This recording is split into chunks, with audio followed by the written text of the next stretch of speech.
Hello bachcho, let's read this question. The question says a spring of force constant K is cut into lengths of ratio 1, ratio 2, ratio 3.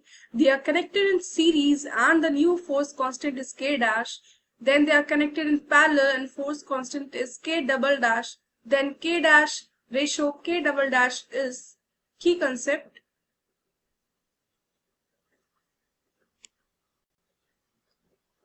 Combination of springs.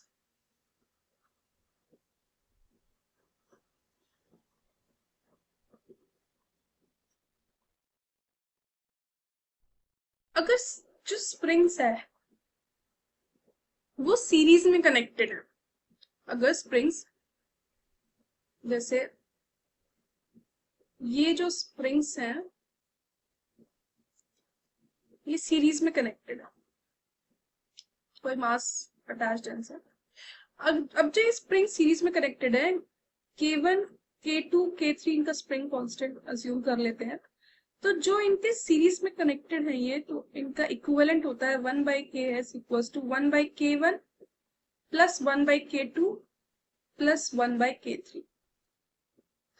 अगर springs parallel में connected है, जैसे कि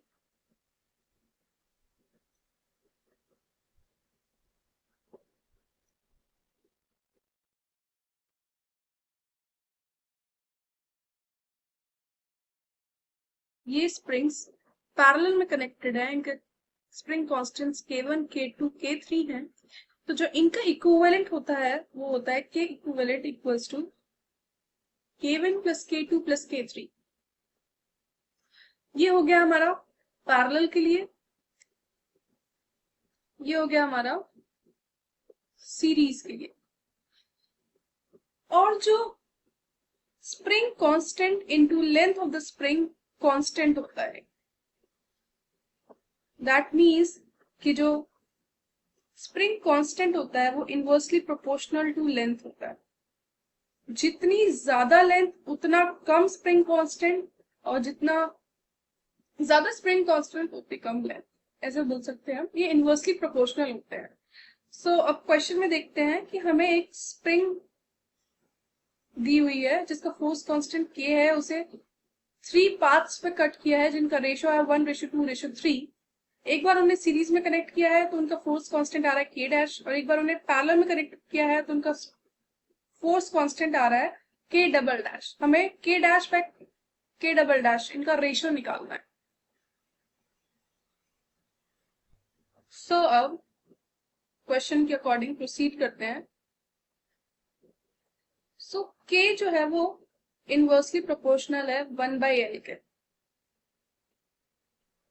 सो K1 ratio K2 ratio K3 क्या आएगा, वो आएगा 1/L1 ratio 1/L2 ratio 1/L3।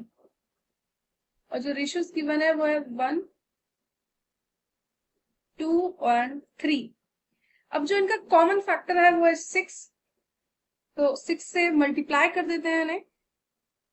6/1 ratio 6/2 ratio 6/3। जो रेशियो आ रहे हैं वो आ रहे हैं 6:3:2। तो K1 K2 K3 के रेशियो आए 6:3:2। तो ये रेशियो है, तो इन्हें एक कॉमन फैक्टर x से मल्टीप्लाई कर देते हैं।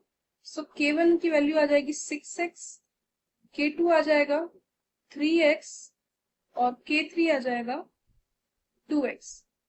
और सबसे पहले हमने इन्हें सीरीज में ज्वाइन किया है, series.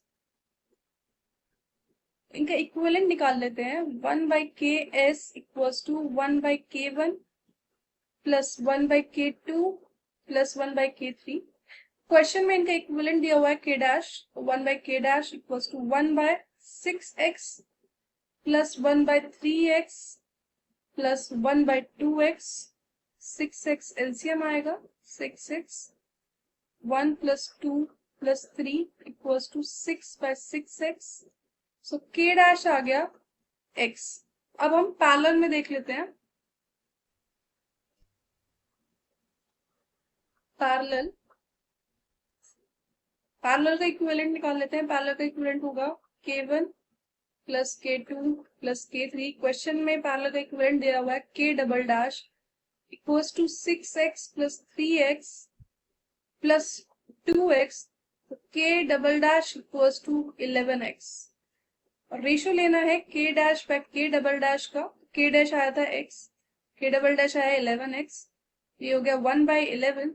So K dash ratio K double dash equals to 1/11। So the final answer is option B. Hope you understood it well. Best of luck.